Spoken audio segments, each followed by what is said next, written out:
ഇന്ന് പോൽക്കാലം നമ്മൾ വായിച്ച സങ്കീർത്തന ഭാഗത്തു നിന്ന് ചില ആലോചനകൾ നിങ്ങളുമായി പങ്കിട്ടിട്ട് തുടർന്ന് നമുക്ക് സാക്ഷ്യങ്ങൾക്കായിട്ടൊക്കെ ഉള്ള അവസരങ്ങൾ എടുക്കാം. 132 സങ്കീർത്തനമാണല്ലോ നമ്മൾ വായിക്കുവാനിടയായത്. ഇസ്രായേലിന്റെ ചരിത്ര പശ്ചാത്തലത്തിൽ നമുക്ക് മനസ്സിലാക്കുവാൻ കഴിയുന്ന അനുഗ്രഹിക്കപ്പെട്ട ഒരു സങ്കീർത്തനമാണ് 132 സങ്കീർത്തനം. പഴയ നിയമകാലത്ത് പുറമേയുള്ള ധാരാളമായ ബാഹ്യമായ ആചാരങ്ങളും ചടങ്ങുകളുമാണ് ദൈവത്തിന്റെ ജനമായ ഇസ്രായേൽ ചെയ്തിരുന്നത്. അവർ ദൈവത്തെ പ്രസാദിപ്പിക്കുന്നതിന് വേണ്ടി ദൈവം പറഞ്ഞതായ പല ചടങ്ങുകൾ അല്ലെങ്കിൽ കർമ്മങ്ങൾ അവർ ചെയ്യേണ്ടിയിരുന്നു. ആ കർമ്മങ്ങൾ ചെയ്യുന്ന വിധങ്ങൾ ഉണ്ടായിരുന്നു. ആ കർമ്മങ്ങൾ ചെയ്യാൻ പ്രത്യേകം ദൈവം ഒരുക്കിയ സ്ഥലങ്ങൾ ഉണ്ടായിരുന്നു. അവയ്ക്കൊക്കെ പുതിയ നിയമത്തിലേക്ക് നമ്മൾ കടന്നു വരുമ്പോൾ ആത്മീയമായ നിറവേറൽ ഉണ്ടായിട്ടുണ്ട്, അല്ലെങ്കിൽ ആത്മീയമായുള്ള അതിൻ്റെ അനുഭവങ്ങൾ ഇന്നും ഉണ്ട്. കർത്താവ് പറഞ്ഞു, ഞാൻ ന്യായപ്രമാണത്തെ നീക്കുവാനല്ല നിവർത്തിക്കുവാനാണ് വന്നത്. ഒരു വിധത്തിൽ പറഞ്ഞാൽ പഴയ ഇസ്രായേല് ധാരാളം ചടങ്ങുകളിലൂടെയും ആചാരാനുഷ്ഠാനങ്ങളിലൂടെയും ഒക്കെ ചെയ്തു കൂട്ടിയതായ കാര്യങ്ങൾ തന്നെയാണ് മറ്റൊരു വിധത്തിൽ നമ്മൾ ഇന്ന് ചെയ്യുന്നത്. എന്നാൽ അതിൻ്റെ രീതി മാറി, അതിൻ്റെ അർത്ഥം മാറി, അതിൻ്റെ സാധ്യതകളും അനുഗ്രഹങ്ങളും ഒക്കെ മാറി. യേശുക്രിസ്തുവിലൂടെ അതിൻ്റെയൊക്കെ പൂർണ്ണതയും അതിൻ്റെ പൂർണ്ണ അർത്ഥത്തിൽ ദൈവം നമുക്ക് നൽകി തന്നിരിക്കുകയാണ്. അതുകൊണ്ട് നമ്മൾ ക്രിസ്തീയ വിശ്വാസികൾ രക്ഷിക്കപ്പെട്ട യഥാർത്ഥത്തിൽ കർത്താവിനെ പിൻപറ്റുന്നവർ അറിയപ്പെടുന്നത് പുതിയ നിയമ ഇസ്രായേൽ എന്നാണ്. പഴയ നിയമ ഇസ്രായേൽ അല്ല, പുതിയ നിയമ ഇസ്രായേലാണ് നമ്മൾ. കർത്താവിന്റെ സ്തോത്രം. പഴയ നിയമ ഇസ്രായേലിനെ സംബന്ധിച്ചിടത്തോളം അവരുടെ ജീവിതത്തിന്റെ ദൈവാരാധനയുടെ അല്ലെങ്കിൽ ദൈവസേവയുടെ കേന്ദ്രം എന്ന് പറയുന്നത് സമാഗമന കൂടാരം ആയിരുന്നു. കഴിഞ്ഞ ദിവസം കഴിഞ്ഞ ഞായറാഴ്ച കർത്താവിന്റെ ദാസൻ പി എസ് ശമേൽ മാസ്റ്റർ നമ്മളോട് സമാഗമന കൂടാരത്തിന്റെ പലവുകളെ കുറിച്ച് സംസാരിക്കാനിടയായല്ലോ. മരുഭൂമിയിൽ ദൈവം തന്നെ ജനം തനിക്ക് വേണ്ടി നിർമ്മിക്കണമെന്നും അതിൽ കർത്താവ് പറഞ്ഞതനുസരിച്ചുള്ള അതേ ആചാരങ്ങൾ അനുഷ്ഠാനങ്ങൾ നടത്തണമെന്നും മോശയ്ക്ക് ദൈവം പ്രത്യേകം കൊടുത്ത നിർദ്ദേശപ്രകാരം കഠിനമര പലകകൾ കൊണ്ടും മറ്റ് ദൈവം പറഞ്ഞ വസ്തുക്കൾ കൊണ്ടും ഉപകരണങ്ങൾ കൊണ്ടും പണിത ഒരു ചെറിയ ഒരു ആരാധനാ സ്ഥലമാണ് സമാഗമന കൂടാരം. മരുഭൂമിയിൽ തന്റെ ജനമായ ഇസ്രായേൽ പാളയം ഇറങ്ങുമ്പോൾ 12 ഗോത്രങ്ങൾ 4 ഗോത്രങ്ങൾ വീതം 3 ഗോത്രങ്ങൾ വീതം 4 വശത്തായി പാളയം ഇറങ്ങി ക്യാമ്പ് ചെയ്തിരുന്നപ്പോൾ അവരുടെ ഒത്തു നടുക്ക് ഉണ്ടായിരുന്ന ചെറിയൊരു കൂടാരം ഉണ്ടായിരുന്നു. അതായിരുന്നു സമാഗമന കൂടാരം. ആ കൂടാരത്തിന് സമാഗമന കൂടാരം എന്ന പേര് വരാൻ കാരണം ദൈവവും മനുഷ്യനും ഒരുപോലെ കണ്ടുമുട്ടുന്ന സ്ഥലം എന്നുള്ള അർത്ഥത്തിലാണ്. ആഗമം എന്ന് പറഞ്ഞാൽ നമുക്കറിയാമോ, വരവ് എന്നാണല്ലോ ആഗമനം. സമാഗമനം എന്ന് പറഞ്ഞാൽ ഒരുപോലെ ആഗമിക്കുക. ഒരു പ്രത്യേക പോയിന്റ് പറയുന്നു, നമ്മൾ എവിടെയെങ്കിലും പോകാൻ ഒരുമിച്ച് 2 പേര് 2 സ്ഥലത്ത് നിന്ന് ഒരുമിച്ച് കൂടി ഒരിടത്തോട്ട് പോകും ഒരു കാര്യം നിയോ ചെയ്യാൻ നമ്മൾ പറയുമ്പോൾ, അല്ലെങ്കിൽ കോട്ടയം പട്ടണത്തിലോ അല്ലെങ്കിൽ എറണാകുളം പട്ടണത്തിലോ അല്ലെങ്കിൽ എവിടെയെങ്കിലും ഒരു സ്ഥലത്തോ ഒരു പ്രത്യേക സ്ഥലം പറയും. രണ്ടറ്റത്തു നിന്ന് 2 പേര് വരുന്നത്. പക്ഷെ അവരോട് പറയും, ഇന്ന സ്പോട്ടിൽ ഇന്ന ഇടത്ത് ഞാൻ വരും, അവിടേക്ക് നീയും വന്നിരിക്കണം. അവിടെ വെച്ച് നമ്മൾ ആയിരുന്ന ഇടത്ത് നിന്ന് സമമായിട്ട് ആഗമിച്ചു അവിടെ വന്ന് കണ്ടുമുട്ടുന്ന സ്ഥലമാണ്.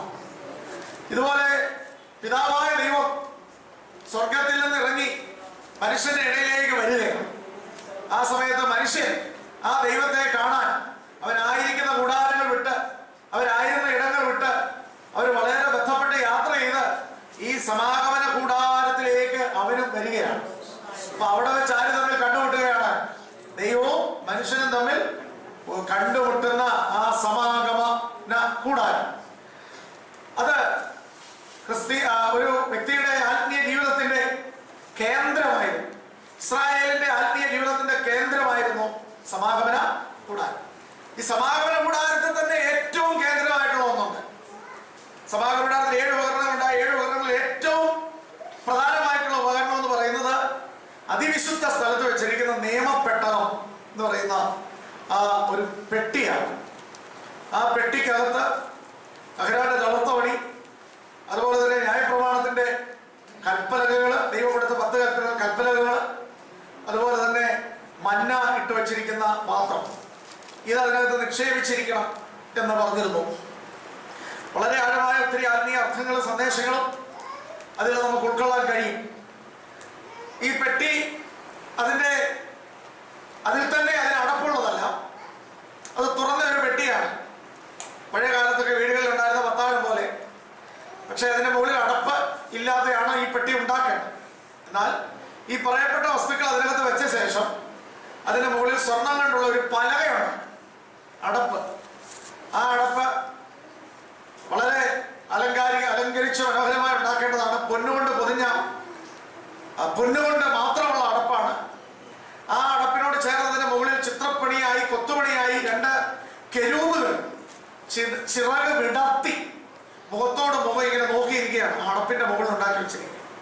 അപ്പൊ മുഖത്തോട് മുഖം ചിറക് വിടർത്തിയിരിക്കുന്ന 2 കെരൂബുകൾ സ്വർണം കൊണ്ട് അടിപ്പുപണിയായി ഉണ്ടാക്കിയിരിക്കുക. എന്ന് പറഞ്ഞാൽ എത്ര താലന്ത് സ്വർണ്ണമാണോ വേണ്ടത് അതുപടി എടുത്ത് ഇങ്ങോട്ട് ഇട്ടിട്ട് ശില്പി കൊത്തുപണിക്ക് ചുറ്റിക കൊണ്ട് അടിച്ചടിച്ചടിച്ച് കെരൂബിന്റെ രൂപത്തിലാക്കി എടുക്കുക ആ സ്വർണ്ണം കെട്ടി.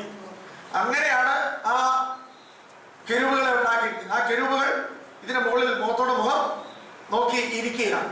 അപ്പൊ അങ്ങനെ ഇരിക്കുന്ന ആ കെരൂബുകൾ മുഖത്തോട് മുഖം നോക്കിയിരിക്കുന്ന ആ ചിത്രപ്പണി അല്ലെങ്കിൽ ആ ശില്പ പണിയുള്ള പൊന്നടപ്പ്, പൊന്നുകൊണ്ടുള്ള അടപ്പ് കൊണ്ടാണ് ഏത് മൂടി വെച്ചിരിക്കുന്നത്?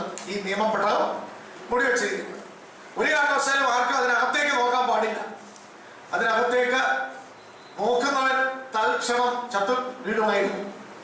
കാരണം ഈ നിയമപ്പെട്ടതെന്ന് പറയുന്ന സാക്ഷാൽ സർവശക്തനും സർവജ്ഞാനി സർവവ്യാപിയുമായിരിക്കുന്ന, ആർക്കും അടുത്തുകൂടാത്ത വെളിച്ചത്തിൽ വസിക്കുന്ന സർവശക്തനായ ദൈവം താൻ തന്നെ ഇറങ്ങി വന്ന് അവരുടെ ഇടയിൽ വസിക്കുന്നതിന് പ്രതീകമായിരുന്നു ആ നിയമപ്പെട്ടവം എന്നുള്ളതിനാൽ അത്രയ്ക്ക് വിശുദ്ധിയോടുകൂടി അല്ലാതെ ആർക്കും അതിനകത്ത് കയറുവാൻ കഴിയില്ല.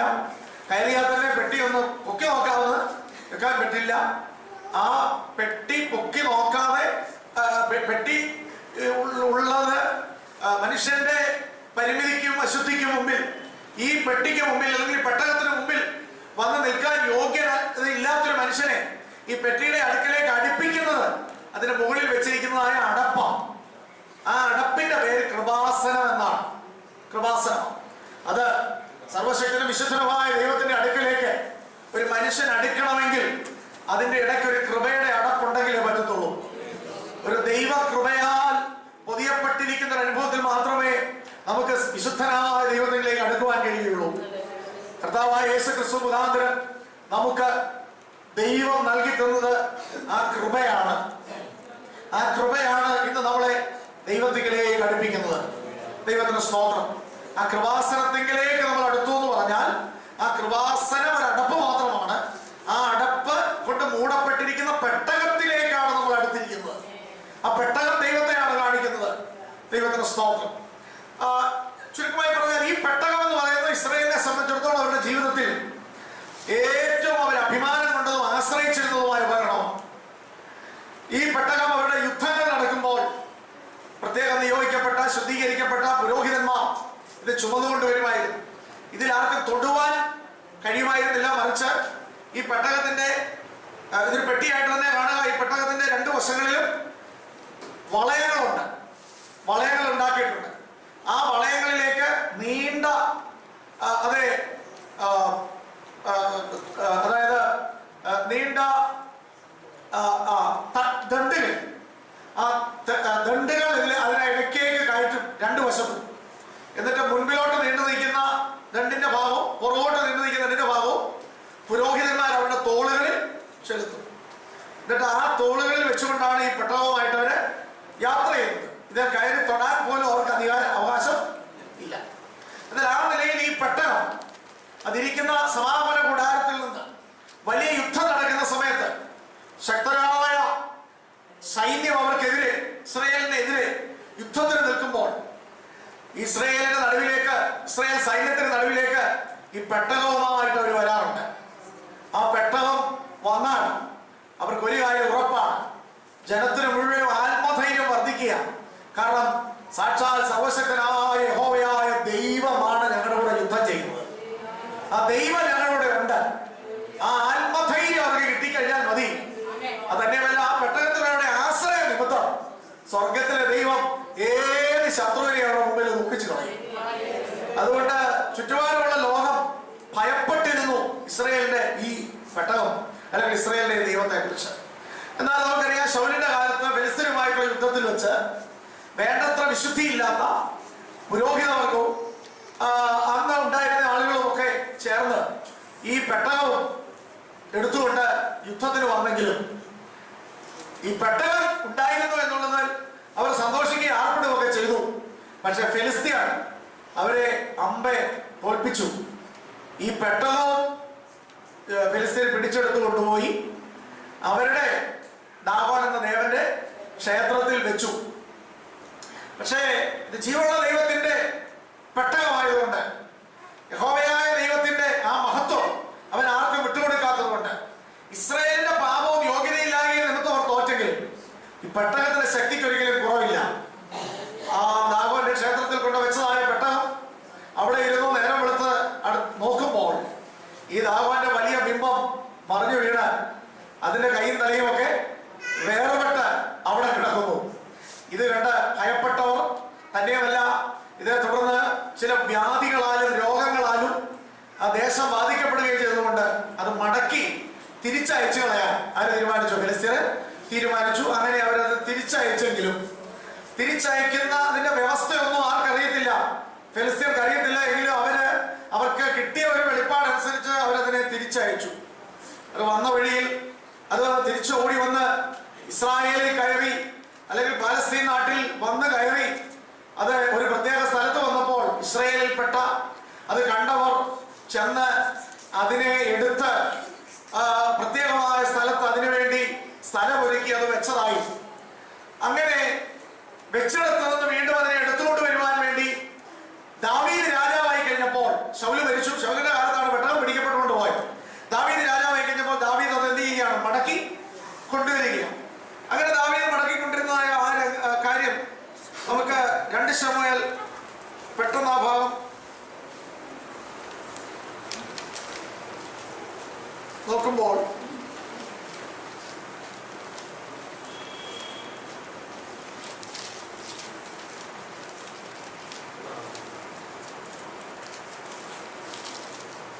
ശമൂവേൽ 6-ാം അധ്യായത്തിന്റെ ചില വാക്യങ്ങൾ നമ്മൾ വായിക്കുമ്പോൾ ആ ഭാഗം നമുക്ക്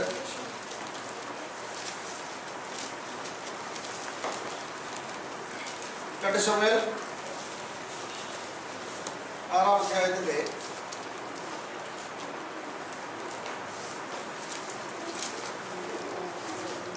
6-ാം അധ്യായത്തിന്റെ 3 മുതലുള്ള വാക്യങ്ങൾ പെട്ടെന്നൊന്ന് വായിക്കാം. 2 ശമൂവേൽ 6-ന്റെ 3 മുതലുള്ള വാക്യം. ദൈവത്തിന്റെ പെട്ടകം ഒരു പുതിയ വണ്ടിയിൽ കയറ്റി കുഞ്ഞന്മേലുള്ള അബീനാദാബിന്റെ വീട്ടിൽ കൊണ്ടുവന്നു. അബീനാദാബിന്റെ പുത്രന്മാരെ ഉസ്സയും അഹ്യോവും ആ പുതിയ വണ്ടി തെളിച്ചു. കുഞ്ഞന്മേലുള്ള അബീനാദാബിന്റെ വീട്ടിൽ നിന്ന് അവർ അതിനെ ദൈവത്തിന്റെ പെട്ടകവുമായി കൊണ്ടുപോരുമ്പോൾ അഹ്യോ പെട്ടകത്തിന് മുമ്പായി നടന്നു. ദാവീദും ഇസ്രായേൽക്കും ഒക്കെയും സരളമരം കൊണ്ടുള്ള സകലവിധ വാദ്യത്രങ്ങളോടും കിന്നരം, വീണ, തപ്പ്, മുരജം, കൈത്താളം എന്നിവയോടുകൂടെ യഹോവയുടെ മുമ്പാകെ നൃത്തം ചെയ്തു. അവർ നാഹോന്റെ കളത്തിങ്കിൽ എത്തിയപ്പോൾ കാള വിരണ്ടതുകൊണ്ട് ഉസ്സ കൈനീട്ടി ദൈവത്തിന്റെ പെട്ടകം പിടിച്ചു. അപ്പോൾ യഹോവയുടെ കോപം ഉസ്സയുടെ നേരെ ജ്വലിച്ചു. അവന്റെ അവിവേക നിമിത്തം ദൈവം അവിടെ വെച്ച് അവനെ സംഹരിച്ചു. അവൻ അവിടെ ദൈവത്തിന്റെ പെട്ടകത്തിന്റെ അടുക്കൽ വെച്ച് മരിച്ചു. യഹോവ ഉസ്സയെ ഛേദിച്ച ഛേദ നിമിത്തം ദാവീദിന് വ്യസനമായി. അവൻ ആ സ്ഥലത്തിന് പേരസ് ഉസ്സ എന്ന പേർ വിളിച്ചു. നമുക്ക് ആ പശ്ചാത്തലം ഞാൻ പറഞ്ഞു വന്നതുപോലെ ഫെലിസ്ത്യര് ഈ പെട്ടകം പ്രത്യേകമായിട്ട് അവര് അവിടെ നിന്ന് പറഞ്ഞു വിട്ടത് വന്നത് അബീനാദാബിന്റെ വീട്ടിൽ കൊണ്ടുവന്ന് വെച്ചതായിട്ടാണ് നമ്മൾ കാണുന്നത്. അബീനാദാബിന്റെ വീട്ടിൽ നാളുകളായിട്ട് ഇരുന്ന പെട്ടകം ദാവീദ് രാജാവായി കഴിഞ്ഞപ്പോൾ അതിനുവേണ്ടി ഒരു കൂടാരം ഒരുക്കി ആ കൂടാരത്തിലേക്ക് കൊണ്ടുവരുന്നതിന് വേണ്ടി ദാവീദ് ഉത്സാഹിക്കുകയും അങ്ങനെ ഒരു പുതിയ വണ്ടിയിൽ അത് കയറ്റിക്കൊണ്ട് പോരുകയാണ്. ദാവീദിന്റെ നഗരത്തിലേക്ക് അതിനെ കൊണ്ടുവരികയാണ് അബീനാദാബിന്റെ വീട്ടിൽ നിന്ന്. പക്ഷെ ഇടയ്ക്ക് വെച്ച് ഉസ്സ ഒരു പുരോഹിതനോ അതിനുവേണ്ടി നിയോഗിക്കപ്പെടുകയും ശുദ്ധീകരിക്കുകയും ചെയ്തിട്ടില്ലാത്ത ഉസ്സ എന്ത് ചെയ്യുവാനിടയായി? ആ പെട്ടകത്തെ കയറി പിടിച്ചു. കാള വരണ്ടപ്പോൾ പെട്ടകം പറഞ്ഞു താഴെ വിടാതെ വെച്ചതാണെങ്കിലും തൽക്ഷണം ഉസ അവിടെ നിലത്ത് വീണ് മരിച്ചു പോകാനിടയായി. അപ്പോൾ ആകെ അതൊരു വലിയ അത്യാഹിതവും പ്രയാസവുമായി തീർന്നുകൊണ്ട് വളരെ വ്യസനത്തോടുകൂടെ പിന്നെ തൊട്ടടുത്തുള്ളതായ ഒരു വീട്ടിലേക്ക് ആ പെട്ടകം ആര് കയറ്റി വെച്ചു? ദാവീദ് കയറ്റി വെച്ചു. അങ്ങനെ കയറ്റി വെച്ചത് ഗിത്യനായ ഓബേദേദോമിന്റെ വീട്ടിലാണ്. അത് 10 മുതൽ താഴോട്ട് നമുക്ക് കാണാൻ കഴിയും. അങ്ങനെ ഗിത്യനായ ഓബേദേദോമിന്റെ വീട്ടിൽ കയറ്റി വെച്ച് 3 മാസം അവിടെ ഇരുന്നു. ദൈവം ആ കുടുംബത്തെ അനുഗ്രഹിച്ചു. തുടർന്ന് അവിടെ നിന്ന് ദാവീദ് ഈ പെട്ടകവുമായി ദൈവത്തിന്റെ നിയോഗപ്രകാരം ശുദ്ധീകരിക്കപ്പെട്ടതായ പുരോഹിതന്മാരോടുകൂടെ വേണ്ടിയ ആവശ്യത്തിനുള്ള ലേവ്യരോടുകൂടെ ഈ പെട്ടകവും ചുമന്നുകൊണ്ട് വീണ്ടും എവിടേക്ക് വരികയാണ്? തൻ്റെ നഗരത്തിലേക്ക് ദാവീദ് വരുന്നതായിട്ടാണ് നമുക്ക് കാണുവാൻ കഴിയുന്നത്. അങ്ങനെ അവർ ചുമന്നുകൊണ്ട് വരികയാണ്. ദൈവിക നിയമപ്രകാരം ആ പെട്ടകം ഒരിക്കലും വണ്ടിയെ കയറ്റാൻ പറ്റുന്നതല്ല. അതുപോലെ തന്നെ പുരോഹിതന്മാരായിട്ട് പ്രത്യേകമായ ശുദ്ധീകരണം പ്രാപിച്ചവരല്ലാത്തവർ ആ പെട്ടകത്തെ ചുമക്കാൻ അനുവാദവും ഇല്ലായിരുന്നു. ഇതൊക്കെ ലംഘിച്ചതിനാലാണ് ഇതിനു മുമ്പ് വന്ന ത്യാഗങ്ങൾ ഉണ്ടായത്. എന്നാൽ കാര്യങ്ങൾ മനസ്സിലാക്കി ഇപ്പോൾ യഥായോഗ്യം വിധിപ്രകാരം ദാവീദ് പെട്ടകം കൊണ്ടുവരികയാണ്. 13 മുതൽ താഴോട്ടുള്ള വാക്യങ്ങൾ വീണ്ടും വായിക്കാം. 6:13 മുതൽ. യഹോവയുടെ പെട്ടകം ചുമന്നവർ 6 ചുവട് നടന്ന ശേഷം അവനൊരു കാളയെയും തടിപ്പിച്ച കിടാവിനെയും യാഗം കഴിച്ചു. ദാവീദ് പഞ്ഞനൂലങ്കി ധരിച്ചുകൊണ്ട് പൂർണ്ണശക്തിയോടെ യഹോവയുടെ മുമ്പാകെ നൃത്തം ചെയ്തു. അങ്ങനെ ദാവീദും ഇസ്രായേൽ ഗൃഹമൊക്കെയും ആർപ്പോടും കാഹളനാദത്തോടും കൂടെ യഹോവയുടെ പെട്ടകം കൊണ്ടുവന്നു. എന്നാൽ യഹോവയുടെ പെട്ടകം ദാവീദിന്റെ നഗരത്തിൽ കിടക്കുമ്പോൾ ശൗലിന്റെ മകളായ മീഖൾ കിളിവാതിലിൽ കൂടി നോക്കി. 17-ാം വാക്യം. അവർ യഹോവയുടെ പെട്ടകം കൊണ്ടുവന്നു. ദാവീദ് അതിനായിട്ട് അടിച്ചിരുന്ന കൂടാരത്തിന്റെ നടുവിൽ അതിന്റെ സ്ഥാനത്ത് വെച്ചു. പിന്നെ ദാവീദ് യഹോവയുടെ സന്നിധിയിൽ ഹോമയാഗങ്ങളും സമാധാനയാഗങ്ങളും അർപ്പിച്ചു. ദാവീദ് ഹോമയാഗങ്ങളും സമാധാനയാഗങ്ങളും അർപ്പിച്ചു തീർന്ന ശേഷം അവൻ ജനത്തെ സൈന്യങ്ങളുടെ യഹോവയുടെ നാമത്തിൽ അനുഗ്രഹിച്ചു. ഇപ്രകാരം ദാവീദ് ഈ പെട്ടകം കൊണ്ടുവന്ന് അതിനുവേണ്ടി ഒരുക്കിയിരുന്നതായ കൂടാരത്തിൽ വെച്ചു. തുടർന്ന് ദാവീദ് ചെയ്തതായ അതിനോട് ബന്ധപ്പെട്ടുള്ള ചില കാര്യങ്ങൾ 1 ദിനവൃത്താന്തം 16-ാം അധ്യായത്തിൽ, അല്ല ശമൂവേലിന്റെ പുസ്തകത്തിൽ എഴുതിയിട്ടില്ല, 1 ദിനവൃത്താന്തങ്ങൾ 16-ാം അധ്യായത്തിൽ വീണ്ടും എഴുതിയിട്ടുണ്ട്. 4 മുതലുള്ള വാക്യങ്ങളൊന്ന് വായിക്കാം. 1 ദിനവൃത്താന്തം 16-4 മുതലുള്ള. അവൻ യഹോവയുടെ പെട്ടകത്തിന് മുമ്പിൽ ഇസ്രായേലിന്റെ ദൈവമായ യഹോവയ്ക്ക് കീർത്തനവും വന്ദനവും സ്തോത്രവും ചെയ്യുവാൻ ലേവ്യരിൽ നിന്ന് ശുശ്രൂഷകന്മാരെ നിയമിച്ചു. ആസാഫ് തലവൻ, രണ്ടാമൻ സെക്കരിയാവ്, പിന്നെ എലീയേൽ, ശെമരിയാവ്, യെഹിയേൽ, മത്തിത്യാവ്, എലിയാബ്, ബെനായാവ്, ഓബേദേദോം, എലിയേൽ എന്നിവർ വീണയും കിന്നരവും വായിച്ചു. ആസാഫ് കൈത്താളം കൊട്ടി. പുരോഹിതന്മാരായ ബെനായാവും യഹസിയേലും ദൈവത്തിന്റെ നിയമപ്പെട്ടകത്തിന് മുമ്പിൽ നിരന്തരം കാഹളം ഊതി. ദൈവത്തിന് സ്തോത്രം. തുടർന്ന് നിരന്തരം ഈ പെട്ടകം വന്ന് ദാവീദ് അതിനുവേണ്ടി ഒരുക്കിയതായ കൂടാരത്തിൽ വെച്ചു. ആ കൂടാരത്തിൽ ഈ പെട്ടകവുമായി വന്ന വഴിയിൽ ദാവീദ് നൃത്തം ചെയ്തു. കൂടെയുള്ളവരും ദൈവത്തെ ആർത്ത് സ്തുതിച്ചുകൊണ്ടാണ് അവർ കൊണ്ടുവന്ന് ഈ പെട്ടകം വെക്കുവാനിടയായി. തുടർന്ന് ഈ പെട്ടകത്തിന്റെ മുമ്പിൽ അതിനുവേണ്ടി ഒരുക്കി ഈ പെട്ടകം എവിടെ വെച്ചിരിക്കുന്നു? ആ കൂടാരത്തിന്റെ മുൻപിൽ നിരന്തരം അതെ നൃത്തം ചെയ്യുവാനും ദൈവത്തെ സ്തുതിക്കുന്നതിനും വേണ്ടി ദാവീദ് പ്രത്യേകം ആളുകളെ നിയമിച്ചു. അപ്പോൾ ഈ പെട്ടകം വന്ന് കൂടാരത്തിനകത്ത് ഇരിക്കുകയാണ്. പെട്ടകത്തെ ആളുകൾക്ക് പുറമേ കാണാൻ കഴിയുന്നില്ലെങ്കിലും 2 കാര്യങ്ങൾ അതിന്റെ പശ്ചാത്തലത്തിൽ നടക്കുന്നു. 1, കൂടാരത്തിനകത്ത് ആരുണ്ട്? പെട്ടകമുണ്ട്. 2, ഈ കൂടാരത്തിനകത്ത് ഉള്ള പെട്ടകത്തിന് ചുറ്റും നിൽക്കുന്നവർ ന്യായപ്രമാണപ്രകാരം വിശുദ്ധരും എല്ലാ വിശുദ്ധിയുടെ നിയമങ്ങളും പാലിച്ചുകൊണ്ട് അവർ ദൈവത്തിന്റെ മുമ്പാകെ ഈ വിശുദ്ധനായ ദൈവത്തിന്റെ സന്നിധിയിൽ നിൽക്കാനുള്ള അവരുടെ ജീവിതത്തിന്റെ എല്ലാ തലങ്ങളിലും വരുത്തേണ്ട വിശുദ്ധി അവരുടെ ഹൃദയത്തിലും പുറമേയുള്ള അതേ ശുദ്ധീകരണത്തിലും എല്ലാം വളരെ വിശുദ്ധരായ ദൈവം കൽപ്പിച്ചിട്ടുള്ള അതിന് യോഗ്യതയുള്ള പുരോഹിതന്മാരും ലേവ്യരുമായി ഉള്ള സംഗീതക്കാരെ അതിന്റെ മുമ്പിൽ നിർത്തി. അവർ എന്ത് ചെയ്തു എന്നാണ് പറഞ്ഞിരിക്കുന്നത്? അവർ യഹോവയുടെ പെട്ടകത്തിന്റെ മുമ്പിൽ ഇസ്രായേലിന്റെ ദൈവമായ യഹോവയ്ക്ക് കീർത്തനവും വന്ദനവും സ്തോത്രവും ചെയ്യുവാൻ ലേവ്യരിൽ നിന്ന് ശുശ്രൂഷകന്മാരെ നിയമിച്ചു. അവരുടെ പേരുകൾ എഴുതിയിട്ട് ഒടുവിൽ പറയുകയാണ്, ദൈവത്തിന്റെ നിയമപ്പെട്ടകത്തിന്റെ മുമ്പിൽ അവർ എന്ത് ചെയ്തു? നിരന്തരം കാഹളമൂതി. അപ്പൊ നിയമപ്പെട്ടകം അവിടെ ഇരിക്കുന്നിടത്തോളം ഒരിക്കലും ഒരു അവസാനം വരാതെ, അതിനെ ഒരു അവധി കൊടുക്കാതെ തന്നെ ദൈവത്താൽ നിയമിക്കപ്പെട്ട ഈ പുരോഹിതന്മാർ എന്ത് ചെയ്യുകയാണ്? ലേവ്യരും പുരോഹിതന്മാരും അതിന്റെ മുമ്പിൽ നിരന്തരം ദൈവത്തിന് സ്തോത്രം ചെയ്യുകയും നിരന്തരം കാഹളമൂതുകയും ചെയ്തുകൊണ്ടിരുന്നു. ഇതാണ് ഇതിന്റെ പിന്നിൽ നടന്ന പശ്ചാത്തലം. ഇനി നമ്മൾ 32-ാം സങ്കീർത്തനത്തിലേക്ക് വരുമ്പോൾ നമുക്ക് ദാവീദ് ഈ ഇതിനോടുള്ള ബന്ധത്തിൽ ആഗ്രഹിച്ച ചില കാര്യങ്ങൾ ഇവിടെ ഇപ്പോൾ ദാവീദിന്റെ ആഗ്രഹം സാധിച്ചു. ദാവീദ് കൈവിടപ്പെട്ടു പോയതായ പെട്ടകം തിരിച്ച് അതിനുവേണ്ടി ഒരുക്കപ്പെട്ട സ്ഥലത്തേക്ക് കൊണ്ടുവന്നിരിക്കുക. അപ്പോൾ അവിടെ കൊണ്ടുവന്നു കഴിഞ്ഞപ്പോൾ ഈ പെട്ടകം തന്റെ പട്ടണത്തിലേക്ക് വന്ന് അതിന്റെ മുമ്പിലുള്ള സ്തുതി സ്തോത്രങ്ങൾ പുരോഹിതന്മാരും ലേവ്യരും ചേർന്ന് നടത്തുന്ന ആ ഒരു ദിവ്യമായ അനുഗ്രഹിക്കപ്പെട്ട അനുഭവം തനിക്ക് കൈവരുന്നതുവരെ മനസ്സിനൊരു സ്വസ്ഥതയുമില്ലാതെ താൻ വളരെയേറെ അതിനുവേണ്ടി അലയുകയും വേദനപ്പെടുകയും കഷ്ടപ്പെടുകയും ചെയ്തിരുന്നതായി താൻ ഈ സങ്കീർത്തനത്തിൽ എഴുതിയിരിക്കുന്നു. 132-ന്റെ 1 മുതലുള്ള വാക്യങ്ങൾ വളരെ പെട്ടെന്ന് ഒന്നുകൂടെ വായിക്കാം. 132-ാം സങ്കീർത്തനം നമ്മൾ വായിച്ച സങ്കീർത്തനം. യഹോവേ, ദാവീദിനെയും അവന്റെ സകല കഷ്ടതയെയും ഓർക്കണമേ. അവൻ യഹോവയോട് സത്യം ചെയ്ത് യാക്കോബിന്റെ വല്ലഭന് നേർന്നു എന്തെന്നാൽ, ഞാൻ യഹോവയ്ക്ക് ഒരു സ്ഥലം, യാക്കോബിന്റെ വല്ലഭന് ഒരു നിവാസം കണ്ടെത്തും വരെ ഞാൻ എന്റെ കൂടാരത്തിൽ കിടക്കയില്ല, എന്റെ ശയ്യമേൽ കയറി കിടക്കയുമില്ല.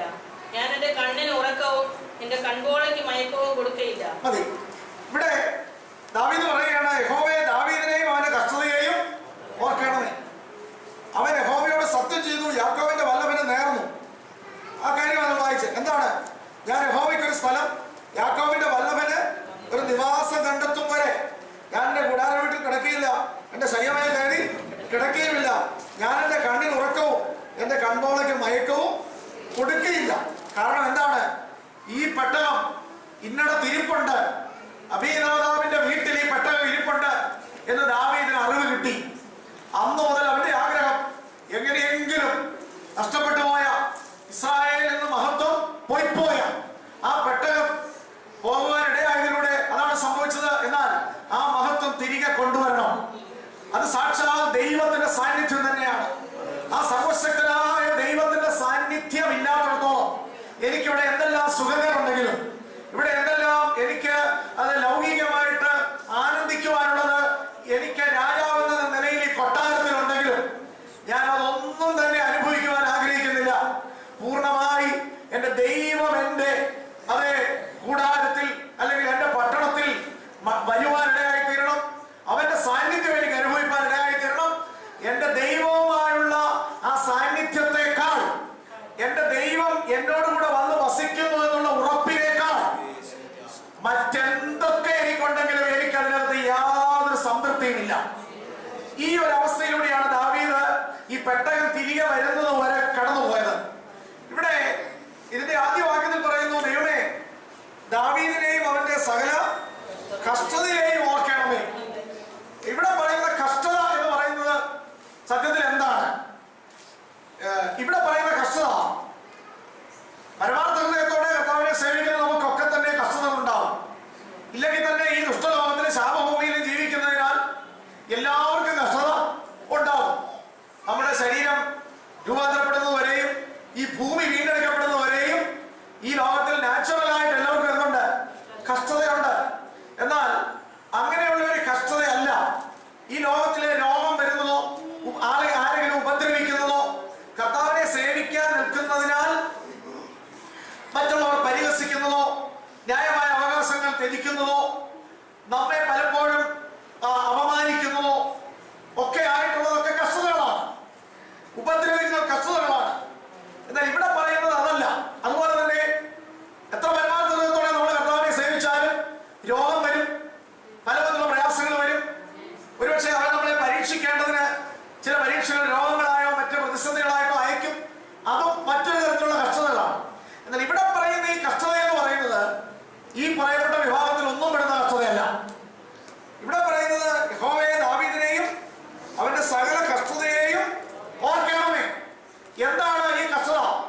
ദൈവത്തിന് സ്തോത്രം.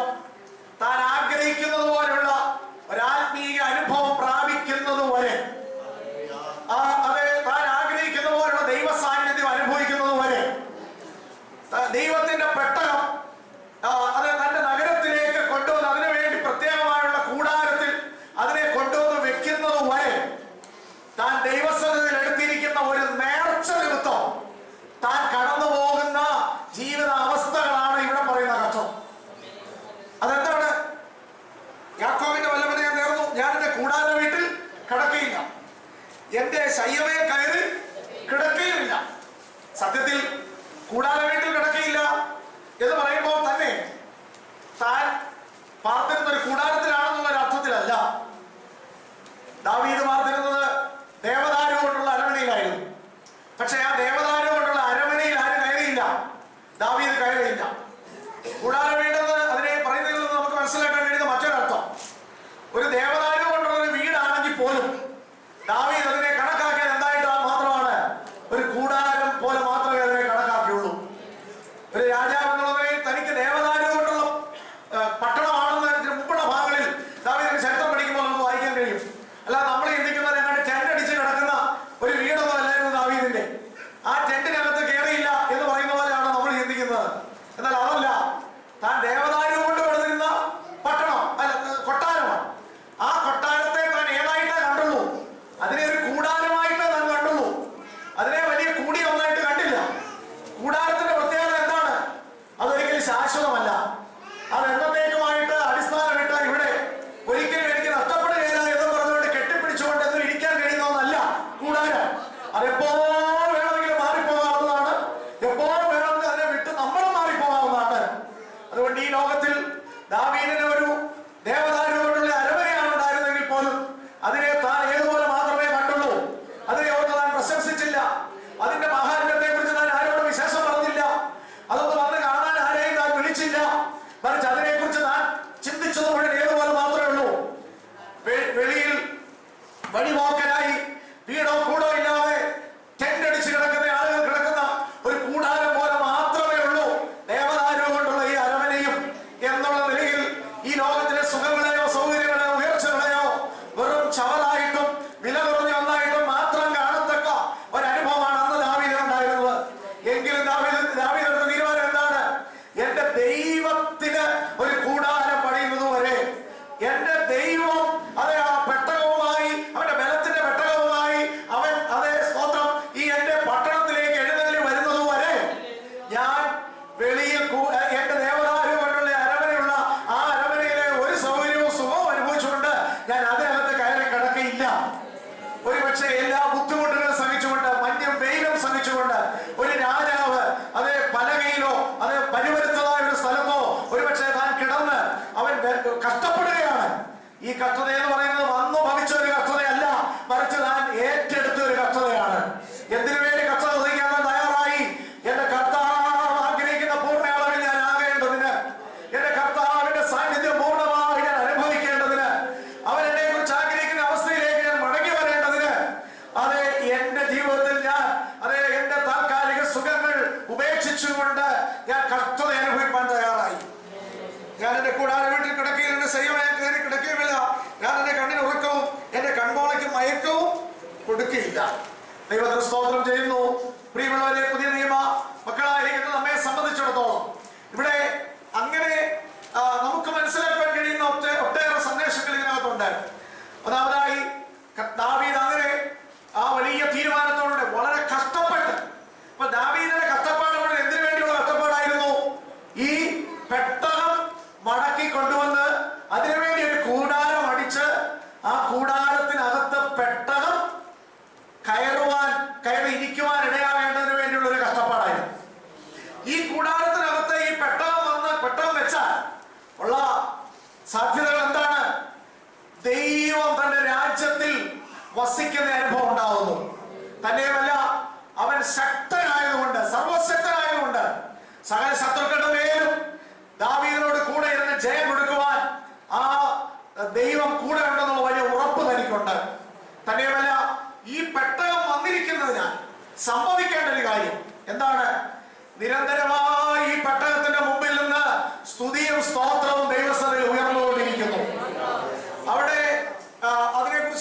132 സങ്കീർത്തനത്തിൽ 9-ാം വാക്യത്തിൽ പറയും, യഹോവേ നീ നിന്റെ ബലത്തിന് വെട്ടവുമായി നിന്റെ വിശ്രാമത്തിലേക്ക് എഴുന്നള്ളണമേ.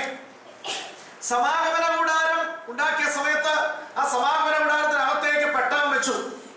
വീണ്ടും നമ്മൾ കാണുന്നത് പിടിക്കപ്പെട്ട പെട്ടകം ദാവീദ് അതിനു വേണ്ടി തന്റെ നഗരത്തിൽ ഒരു കൂടാരം അടിച്ചിട്ട് ആ കൂടാരത്തിൽ കൊണ്ടുവന്ന് വെച്ചു. പിന്നീട് ശലോമോന്റെ കാലത്ത് ഒരു വലിയ ദേവാലയം പണിതിട്ട് ആ ദേവാലയത്തിനകത്തെ അതിവിശുദ്ധ സ്ഥലത്തേക്ക് പെട്ടകം കൊണ്ടുവന്ന് വെച്ചു. ആ സമയത്ത് അത് 2 ദിനവൃത്താന്തങ്ങൾ 6-ാം അധ്യായത്തിൽ ദേവാലയം പണി പൂർത്തീകരിച്ചു കഴിഞ്ഞപ്പോൾ ഇതുപോലെ തന്നെ പെട്ടകം ദേവാലയത്തിനകത്തേക്ക് കൊണ്ടുവരുന്ന സമയത്ത് ശലോമോൻ പ്രാർത്ഥിക്കുന്ന ഒരു പ്രാർത്ഥനയുണ്ട്. അതിന്റെ ഒരു റിഫ്ലക്ഷൻ നമുക്ക് ഈ 132-ാം സങ്കീർത്തനത്തിൽ കാണാൻ കഴിയും. 2 ദിനവൃത്താന്തങ്ങൾ 3-ന്റെ 41-42 വാക്യങ്ങളൊന്ന് വായിക്കാം. 2 ദിനവൃത്താന്തങ്ങൾ 6-ന്റെ 2 ദിനവൃത്താന്തങ്ങൾ 6-ന്റെ 41-42 വാക്യങ്ങൾ.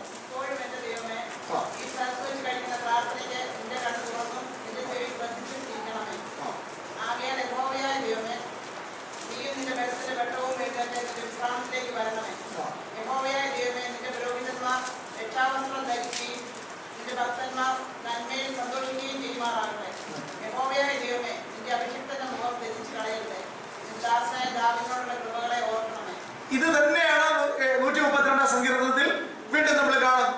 അപ്പോൾ ഈ പെട്ടകത്തോടുള്ള ബന്ധത്തിൽ രചിക്കപ്പെട്ടിരുന്നതായ ഈ സംഗീതം ശലോമോൻ രാജാവ് അതേ പെട്ടകം തന്നെ താൻ പെടുന്ന യെരൂശലേം ദേവാലയത്തിലേക്ക് പ്രവേശിക്കുന്ന സമയത്തും പറയുകയാണ്. അതെ, ഇവിടെ എന്താണ് അതിനാൽ ഉണ്ടാകണം എന്ന് ആഗ്രഹിക്കുന്നത്? അതാണ് നമ്മുടെ വിഷയം. അതുകൂടെ പറഞ്ഞ് അവിടെ അവസാനിപ്പിക്കുക. പ്രിയമുള്ള ദൈവമക്കളെ, ഇത് പഴയ നിയമ ഇസ്രായേലിന്റെ ചരിത്രമാണെങ്കിൽ രക്ഷിക്കപ്പെട്ട ദൈവമക്കളായ പുതിയ നിയമ ഇസ്രായേലായ നമ്മളോടുള്ള ബന്ധത്തിൽ ഇത് ഇതുപോലെ യാഥാർത്ഥ്യവൽക്കരിക്കപ്പെട്ടിട്ടുണ്ടോ? അല്ലെങ്കിൽ ഇത് നമ്മുടെയും കൂടി അനുഭവമാണ്? പഴയ നിയമത്തിൽ എഴുതപ്പെട്ടിരിക്കുന്ന ഈ കാര്യങ്ങൾക്കൊക്കെ പുതിയ നിയമത്തിൽ നമ്മെ സംബന്ധിച്ചിടത്തോളം ഇതുപോലെ പ്രത്യേകം അതിനുവേണ്ടി പണിയപ്പെട്ട 3 ഭാഗങ്ങളോട് കൂടിയ ഒരു സമാഗമന കൂടാരമോ പ്രത്യേകമായ രീതിയിൽ പണിയപ്പെട്ട ദേവാലയമോ അല്ലെങ്കിൽ അതിനുവേണ്ടിയുള്ളതായ തിരശീലകളോ അറിയപ്പെടുന്ന ആ രീതിയിൽ കാണപ്പെടുന്ന ഉപകരണങ്ങളോ ഇതൊന്നും പുതിയ നിയമ മക്കളായ നമുക്കില്ല. ദൈവസഭയിൽ അതില്ല. എന്നാൽ ഇതെല്ലാം മറ്റൊരർത്ഥത്തിൽ നമ്മുടെ ഇടയിൽ ഉണ്ട്. എന്താണ് യഥാർത്ഥത്തിൽ ഈ ദേവാലയം എന്ന് പറയുന്നത്? സത്യത്തിൽ ദേവാലയം എന്ന് പറയുന്നത് രക്ഷിക്കപ്പെട്ട ഓരോ ദൈവമക്കളും ഈ കൂടാരമാണ്. ഈ കൂടാരമായി നടക്കുന്ന നമ്മെ സംബന്ധിച്ചിടത്തോളം നമ്മുടെ ജീവിതം ഏറ്റവും അർത്ഥപൂർണമാകണമെങ്കിൽ നമുക്കൊരു പൂർണ്ണ ഉറപ്പുണ്ടാകണം, സർവശക്തനായ ദൈവം എന്റെ ഉള്ളിൽ വന്ന് വസിക്കുന്നു എന്ന്. അന്ന് ആ കൂടാരത്തിനകത്ത് പെട്ടകത്തെ കൊണ്ട് വെച്ചതുപോലെ ദൈവമക്കളായ നമ്മുടെ ഓരോരുത്തരുടെയും ജീവിതത്തിൽ പുതിയ നിയമസഭയിൽ നമ്മൾ ആഗ്രഹിക്കേണ്ടത് ഉറപ്പാക്കേണ്ടതുമായ ഒരു കാര്യം, എന്റെ കൂടാരത്തിനകത്ത് ഞാൻ ആരെ വെച്ചിരിക്കുന്നു? ആ പെട്ടകത്തെ ഞാൻ വെച്ചിരിക്കുന്നു. ആ പെട്ടകം ആരാണ്? നമ്മുടെ വാഴ്ത്തപ്പെട്ട ദൈവം തന്നെയാണ്. കർത്താവായ യേശുക്രിസ്തുവിലൂടെ ദൈവം നമ്മുടെ ഉള്ളിൽ വന്നിരിക്കുന്നു. സത്യത്തിൽ ദൈവം നമ്മുടെ ഉള്ളിൽ പൂർണ്ണമായിട്ട് ഉണ്ട് എന്നുള്ള ഉറപ്പ് വരുന്നത് വരെ അതിനുവേണ്ടി എന്ത് ത്യാഗവും സഹിക്കാനും അതിനുവേണ്ടി എന്ത് ഉപേക്ഷിക്കണമെങ്കിൽ ഉപേക്ഷിക്കാനും ഏതെല്ലാം തരത്തിലുള്ള തീരുമാനങ്ങൾ എടുക്കാനും എല്ലാം ഒരു ദൈവത്തെ ആഗ്രഹിക്കുന്ന ഒരു വ്യക്തിക്ക് ദാവീദിനെ പോലെ തന്നെ നമ്മുടെ ഉള്ളിൽ ആഗ്രഹം ഉണ്ടാകണം. കാരണം എന്താണ്? നീ എന്റെ ഉള്ളിൽ വന്ന് വസിക്കണം, നീ എന്റെ കൂടാരത്തിൽ വന്ന് വസിക്കണം. മറ്റൊരു കാര്യം, ഈ കൂടാരത്തിൽ വന്ന് വസിക്കുമ്പോൾ 2 അനുഭവങ്ങളാണുള്ളത്. ഒന്ന്, നിന്റെ പുരോഹിതന്മാർ നീതി ധരിക്കുകയും നിന്റെ ഭക്തന്മാർ ഘോഷിച്ചുല്ലസിക്കുകയും ചെയ്യട്ടെ. ദൈവത്തിന് സ്തോത്രം. ഇവിടെ ദൈവഭക്തന്മാര് നമ്മൾ ഓരോരുത്തരും തന്നെയാണ് കൂടാരങ്ങൾ. ആ കൂടാരത്തിൽ ഉള്ളിൽ വെക്കപ്പെട്ടിരിക്കുന്നത് വാസ്തവത്തിൽ നമ്മുടെ വാഴ്ത്തപ്പെട്ട ദൈവമാണ്. ആ ദൈവം നമ്മുടെ ഉള്ളിൽ വസിക്കുന്നതിനാൽ അതിന്റെ മുമ്പിൽ നിന്ന് ശുശ്രൂഷിക്കുന്ന പുരോഹിതന്മാർ നമ്മൾ തന്നെയാണ്. ഇപ്പോൾ നമ്മൾ കൂടാരമാണ്, നമ്മുടെ ഉള്ളിൽ തന്നെയാണ് ഈ ദൈവമാകുന്ന പെട്ടകം. അതിന്റെ മുമ്പിൽ നിന്നുകൊണ്ട് ശുശ്രൂഷിക്കുന്ന പുരോഹിതന്മാരും ആര് തന്നെയാണ്? നമ്മൾ തന്നെയാണ്. കാരണം നീതി ധരിക്കപ്പെട്ട പുരോഹിതന്മാർ. പുതിയ ദൈവവിശ്വാസികളായ നമ്മെ സംബന്ധിച്ചിടത്തോളം അത് നീതിയുടെ അങ്കി, പുരോഹിതന്മാർ ധരിച്ചിരുന്ന വസ്ത്രത്തെയാണ് അവിടെ കാണിക്കുന്നത്.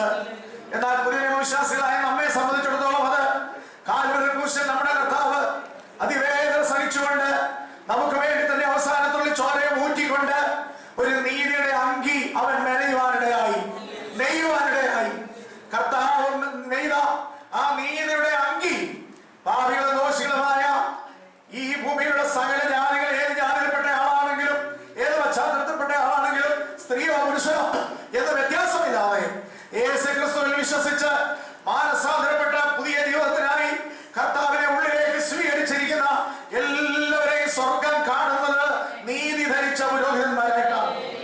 ഇത് കാലം ഇവിടെ വന്നിരിക്കുന്ന സൂക്ഷിക്കുന്ന എനിക്കോ ഇവിടെ വന്നിരിക്കുന്ന നമുക്കോ ഒരു യൂണിഫോം ആയിട്ട് പറയാൻ ഏതെങ്കിലും പ്രത്യേക തരത്തിലുള്ള വസ്ത്രം ലോകപ്രകാരമുള്ളതില്ല. ഇവിടെ ഏതെങ്കിലും കോട്ടോ കുപ്പായോ ഇട്ടുകൊണ്ടല്ല നമ്മൾ ആരോട് നിൽക്കുന്നത്. എന്നാൽ സ്വർഗത്തിലെ ദൈവം നോക്കുമ്പോൾ ഇവിടെ ഇരിക്കുന്ന നമുക്ക് എല്ലാവർക്കും ഒരൊറ്റ കുപ്പായമാണ് നമ്മളെല്ലാവരും ഇട്ടിരിക്കുന്നത്. ശുശ്രൂഷിക്കുന്ന പാസ്റ്ററും അതേ ഇവിടെ ദൈവമക്കളായി കൂടി വന്നിരിക്കുന്ന ജനവും എല്ലാം ഇട്ടിരിക്കുന്ന ഒരു അങ്കിയുണ്ട്, നമ്മൾ ധരിച്ചിരിക്കുന്ന ഒരു കുപ്പായമുണ്ട്. ആ കുപ്പായം എന്ന് പറയുന്നത് എന്താണ്? യേശുക്രിസ്തു കാൽവരിയിൽ നമുക്ക് വേണ്ടി അതിവേദന സഹിച്ചുകൊണ്ട് മെനഞ്ഞെടുത്തതായ ആ നീതിയുടെ അങ്കിയാണ്. ആ നീതിയുടെ അങ്കി ധരിച്ച പുരോഹിതന്മാരാണ് പെട്ടകത്തിന്റെ മുമ്പിൽ നിന്നുകൊണ്ട് അവരെ സ്തുതി സ്തോത്രങ്ങൾ പാടി നിരന്തരം കാഹളമൂതി അവരെ സ്തുതിച്ചുകൊണ്ട് ജീവിക്കേണ്ടത് ദൈവത്തിന്റെ സ്തോത്രം. ഹല്ലേലൂയ. പ്രിയമുള്ളവരെ, നമ്മൾ ചലിക്കുന്ന ദേവാലയങ്ങളാണ്, നമ്മൾ ചലിക്കുന്ന കൂടാരങ്ങളാണ്. നമ്മുടെ ഉള്ളിൽ കർത്താവുണ്ട്, നമ്മൾ പുരോഹിതന്മാരാണ്, നമ്മൾ ധരിക്കപ്പെട്ടിരിക്കുന്ന നീതിയുടെ അംഗീകാരമാണ്. ഹല്ലേലൂയ. ആ നീതിയുടെ അംഗീകാരം നാം ധരിക്കപ്പെട്ടിരിക്കുകയാണ്. നമ്മൾ രക്ഷയുടെ സന്തോഷം കൊണ്ട് ആർപ്പിടുകയാണ്. ആ ആർപ്പാണ് നമ്മുടെ സ്തുതികൾ, ആ ആർപ്പാണ് നമ്മുടെ സ്തോത്രങ്ങൾ, ആ ആർപ്പാണ് നമ്മുടെ സുവിശേഷീകരണം, ആ ആർപ്പാണ് നമ്മുടെ വചന ശുശ്രൂഷ, ആ ആർപ്പാണ് നമ്മൾ ദൈവത്തെ കുറിച്ച് മറ്റുള്ളവരുടെ മുമ്പിൽ സാക്ഷിക്കുന്നത്. ജീവിതത്തെ വിശുദ്ധമായി കാത്ത് ഒരു രഹസ്യ ജീവിതത്തിലും പരസ്യ ജീവിതത്തിലും നമ്മൾ ആയിരിക്കുന്ന വിശുദ്ധ ജീവിത അവസ്ഥയാണ് നീതിയുടെ അങ്കിയും ധരിച്ചുകൊണ്ട് നിൽക്കുന്ന അവസ്ഥ. ഹല്ലേലൂയ. അപ്പോൾ പല കാര്യങ്ങൾ വേണം ഈ പുറമേയുള്ള ആർപ്പ്. പക്ഷെ ലോകം കേൾക്കുന്ന പുറമേയുള്ള ശബ്ദം, ലോകം കേൾക്കുന്ന പുറമേയുള്ള സ്തുതി സ്തോത്രങ്ങൾ, ലോകം കേൾക്കുന്നത് നമ്മൾ ആരാധന എന്ന് പറഞ്ഞ് സ്തുതി സ്തോത്രങ്ങളും അത് ദൈവത്തിന്റെ മഹത്വവും അല്ലെങ്കിൽ ദൈവവചനം വിളിച്ചു പറയുന്നതോ അങ്ങനെ പുറമേ ഉള്ളതാണ് ലോകം അറിയുന്നത്. എന്നാൽ ഈ സമയത്ത് ലോകം പുറമേ നമ്മുടെ ശബ്ദം കേൾക്കുമ്പോൾ അതിന്റെ പിന്നിൽ നടന്നിരിക്കുന്ന ചില കാര്യങ്ങളുണ്ട്. എന്താണ് ആ പിന്നിൽ നടക്കുന്ന കാര്യങ്ങൾ? ഈ ശബ്ദം വരുന്നത് ആരിൽ നിന്നാണ്? നീതി ധരിച്ച പുരോഹിതന്മാരിൽ നിന്നാണ്. നമ്മുടെ ജീവിതത്തിൽ അവരൊരു പക്ഷേ ശബ്ദമേ കേൾക്കുന്നുള്ളൂ. എന്നാൽ സ്വർഗത്തിലെ ദൈവം നമ്മുടെ ശബ്ദം അംഗീകരിക്കണമെങ്കിൽ, ആ ശബ്ദത്തിലൂടെ ലോകം അത് വിടുവിക്കപ്പെടണമെങ്കിൽ അത് നീതി ധരിച്ചുകൊണ്ട് അത് സ്തോത്രം ചെയ്യുന്നവരായിരിക്കണം, നീതി ധരിച്ചുകൊണ്ട് കാണാൻ പോകുന്നവരായിരിക്കണം. വെറുതെ വരുന്നവർക്കെല്ലാം എടുത്തൂതാനുള്ള കാഹളമല്ല അത് ഈ പെട്ടകമുള്ളവർക്ക് വേണ്ടി ദൈവം വെച്ചിരിക്കുന്ന കാഹളം. നമുക്ക് ദൈവം നൽകിയിരിക്കുന്ന നീതിയുടെ അങ്കി, വിശുദ്ധിയുടെ അങ്കി. ദൈവത്തിന്റെ സ്തോത്രം. എന്റെ കർത്താവിനെ നീതീകരിച്ചിരിക്കുന്നു. നീതീകരിക്കപ്പെട്ട ഞാൻ അനുദിനം അത് വിശുദ്ധീകരിക്കപ്പെട്ട് ജീവിക്കുന്നു. Praise the Lord. പുരോഹിതൻ ചെയ്യേണ്ട ഒരു കാര്യം, രണ്ട് കാര്യങ്ങളുണ്ട്. ഒന്ന്, സഭാകൂടാരത്തിലേക്ക് വരുമ്പോൾ പ്രാകാരത്തിൽ വെച്ചിരിക്കുന്ന നിയമപ്പെട്ടകമാണ്, യാഗപീഠമാണ്. ആ യാഗപീഠത്തിൽ നടക്കുന്ന യാഗങ്ങളാണ്. യാഗരക്തത്താൽ അവന്റെ പാപങ്ങൾക്ക് ശുദ്ധീകരണം വരുത്തണം. അല്ലെങ്കിൽ അവിടെ അവൻ നീതീകരിക്കപ്പെടുകയാണ്. എന്നാൽ നീതീകരിക്കപ്പെട്ട ഒരിക്കലായി നീതീകരിക്കപ്പെട്ട വ്യക്തി വീണ്ടും ശുശ്രൂഷ തുടരണമെങ്കിൽ അവൻ ഇപ്പറേ മാറ്റി വെച്ചിരിക്കുന്നതായ താമ്രത്തൊട്ടിയുണ്ട്. ആ താമ്രത്തൊട്ടിയിലെ വെള്ളത്തിൽ അവൻ വീണ്ടും കഴുകണം. കർത്താവിന്റെ സ്തോത്രം. യേശുവിന്റെ രക്തത്താൽ നമ്മൾ നീതീകരിക്കപ്പെട്ടിരിക്കുന്നു, അവന്റെ യാഗത്താൽ നമ്മൾ നീതീകരിക്കപ്പെട്ടിരിക്കുന്നു. എന്നാൽ ദിനംതോറും അവന്റെ വചനത്താൽ നമ്മൾ വിശുദ്ധീകരണം പ്രാപിക്കണം. അങ്ങനെ വിശുദ്ധീകരണം പ്രാപിച്ചുകൊണ്ടിരിക്കുന്നവരാണ് സ്തുതിയുടെ സ്തോത്രങ്ങൾ പാടിക്കൊണ്ട് ഈ പെട്ടകത്തിന്റെ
സാധിക്കാൻ. ഇന്ന് ലോകത്തിൽ ശബ്ദം ഉണ്ടാക്കാൻ എളുപ്പമോ?